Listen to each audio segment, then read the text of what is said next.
How's it going, guys? Thank you so much for joining me on yet another episode of Goofing Around with Art Supplies, where I pretend to know what I'm doing. Today, we're going to be jumping into something that I've always found to be really interesting, and to be honest, I never really got into it too much because I figured you're either going to do one or you're going to do the other. That, of course, is the watercolor pencil.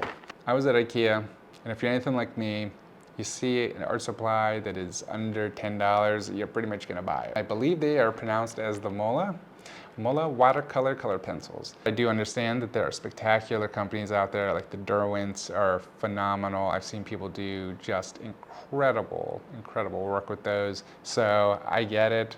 This is not exactly the highest of quality instruments to use, but then again, these aren't exactly the highest quality of drawings, are they? With that being said, enough from me yammering. I say we jump right on in and see what we can get. Here's a close-up of the packaging you're going to find at your neighborhood-friendly IKEA. It comes with a sharpener, 10 color pencils, and a very small brush. The first thing you're going to notice is the feel of the pencils. They are very thick and clearly intended for small kids, as they sort of remind you of the Jumbo Crayola crayons, but maybe just not as thick.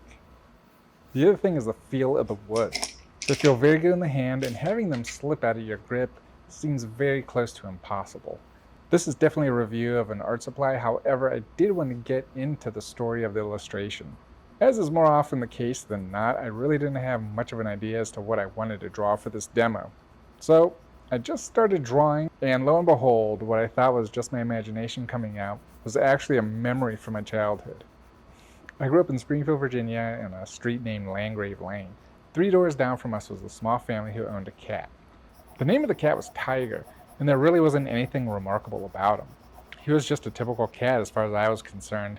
He walked around the house and slept the majority of the day, as you could imagine, until one day I noticed that he was spending more and more time outside the house. At first, it was a small treat to see him running around the yard and stalking birds that he never came close to catching.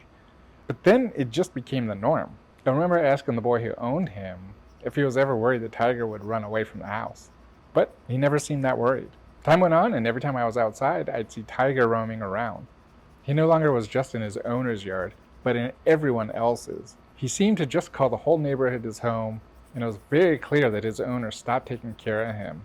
He began to look more and more like a wild animal, and I guess that's because he was. After years of fending for himself, he had holes in his ears, and one of them honestly looked like a bullet hole. During the summer in particular, Tiger would stretch out and enjoy the sunshine. Only problem was that he always seemed to enjoy the warmth of the asphalt more than the concrete of the sidewalk, so more often than not, Tiger would be happily in the middle of the street, literally the dead center of the street. I remember riding my bike quite a few times and having to swerve to avoid running him over. My dad on a few occasions came home from work and complained that Tiger was just lying there near the driveway. As you can imagine, this was a common complaint from all the neighbors. Generally, with a small honk of the horn, Tiger would raise his head, look at the driver, and move aside, only to move back to the same spot in the road moments later.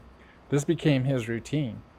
Day in and day out, he just laid in the road perfectly happy, soaking up the warmth of the sun.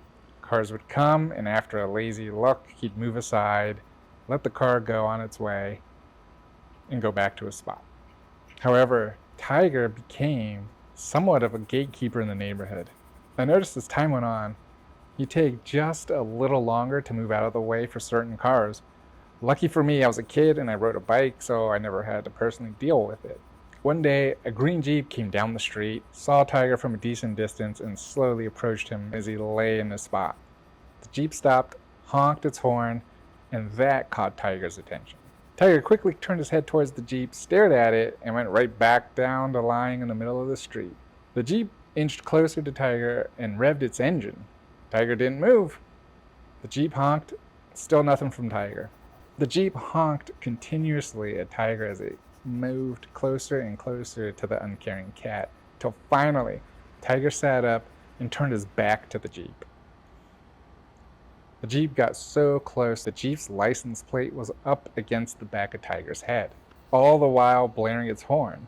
When it was finally dawning on the driver of the Jeep that their horn was creating a pretty big disturbance in the suburban neighborhood, they then decided to start shouting obscenities at Tiger, who just sat there with his eyes half open. And it seemed to go on for days and days, but eventually, if you can believe it, the Jeep and the owner got so fed up that they just reversed and went all the way back from where they came. And I'm willing to bet Tiger didn't allow the car to pass because he didn't recognize them. So anyway, that's where the idea came from. Hope you enjoyed it. It's a little glimpse into my childhood. Now I guess I should get on to the actual review of the product. I have to say that I didn't have the highest expectation for these, but color me impressed. They're super smooth to lay down color with and layer much better than I thought they would. I think the trick with these is to use a light hand and layer as opposed to just bearing down hard, thinking you're going to pull a lot of the coverage out of the area. I'm sure you can do it that way, but the gradation just wouldn't be there probably. There would be too great of a fall off. The brush has a very sharp point to it, and I was really impressed with it for what it is. Clearly it's not intended to be used for a very long period of time. And by the end of this one drawing, the brush did start to show some wear. Again, this is a set that costs far below $10, and the pencils themselves are very pigmented and feel great in the hand. And there you are, guys, the watercolor color pencils from Mola. Pick them up at IKEA if you feel the need. If you want to give it a try, it's under $10. Why not? I'm curious to see how you guys feel about it. If you have any experiences, tips, tricks, hacks, anything you want, leave them in the comment section below. And as always, thank you so much for joining me. Like and subscribe, and be like water, my friends.